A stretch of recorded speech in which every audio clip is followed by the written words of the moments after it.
Hi, and welcome to the Terry Mingers Show. Tonight's show confronts a dilemma that we can find ourselves in when we must choose between two people. Meet Peter.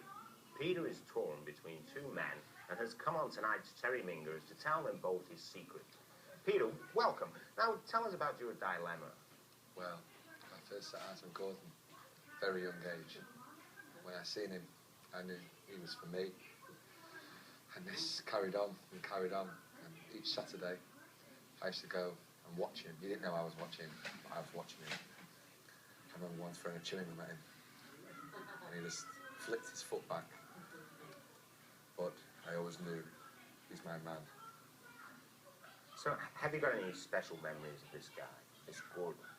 I was very, very young, and I saw him in a place in Sheffield. I think they call it Hillsborough.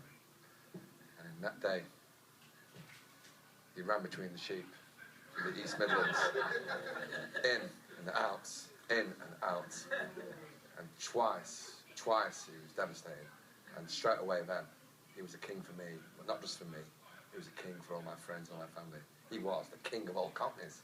Now, for many of us listening to that, Peter, you know, we would say you watched it on TV, you know, you saw the way you reacted to the crowd.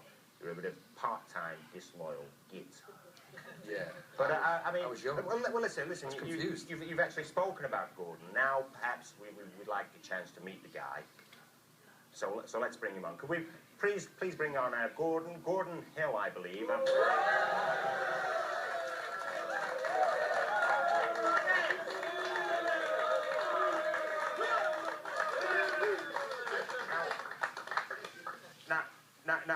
Now, Gordon, you're from London, England. Yeah. Now, you've got something to actually tell Gordon, haven't you, Peter? He's been another man for a long time. I didn't want you to find out like this. Oh, I'm disgusted. But it just happened. I didn't plan it. Not happy. Not happy at all. Well, all the pleasure I gave you. It wasn't just sex, son. Well, it was actually. He brought him here. He long dark hair, which you never had. He was a similar sort of person to you. Even wore the same shirt as you. I mean, Gordon, I mean, how do you feel about this? Well, I'm not too pleased. I mean, all the years I gave you pleasure. Going up against those backs. Dribbling in and out. Please. It's not been easy. Volleying them in the back of the net. It's not been easy for me. I'm not happy. Not happy with him. Well, listen, I mean, Peter's already spoken. I know it's a shock to you. So, I mean, we've seen some terrible things happen on this show in the past. I hope you can control yourself now. As we meet another guy who was always very keen to get on the end of something. Mickey. Come on in, Mickey. Come on.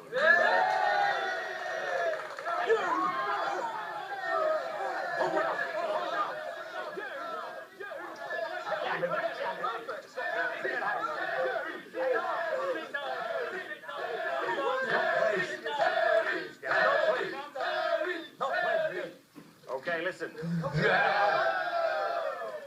This wig's alive. Okay, now listen.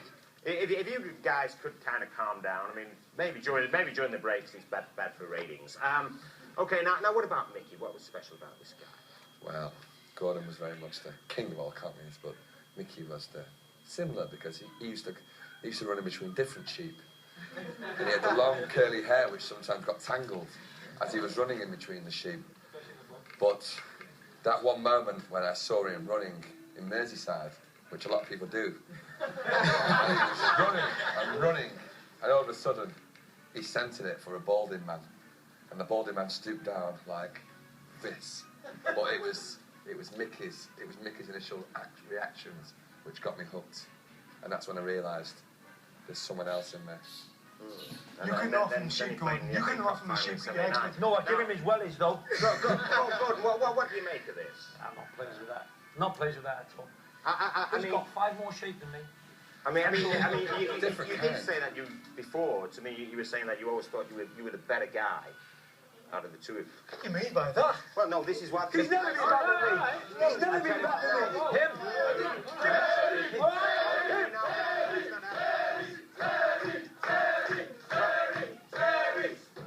I'm not pleased. Honestly, this wig's alive.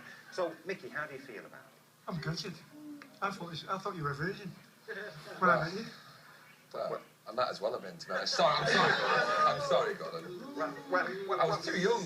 Well, Pete, can you see the kind of problems caused by your dilemma now? I can, but I didn't mean it to happen like this. I wanted to come out and tell everyone in a proper way.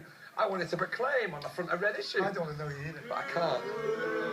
Okay, well, listen, you know, if you're going to deal with two left-wingers, you've got to worry about Reds under the bed. So, that's life, Pete. But don't forget one very special lesson. Love yourself, love one another. And if the opportunity arises to love two women at the same time, to hell with it. Just do it and enjoy those special magic moments. Moments just like these. Please, let's have a bit.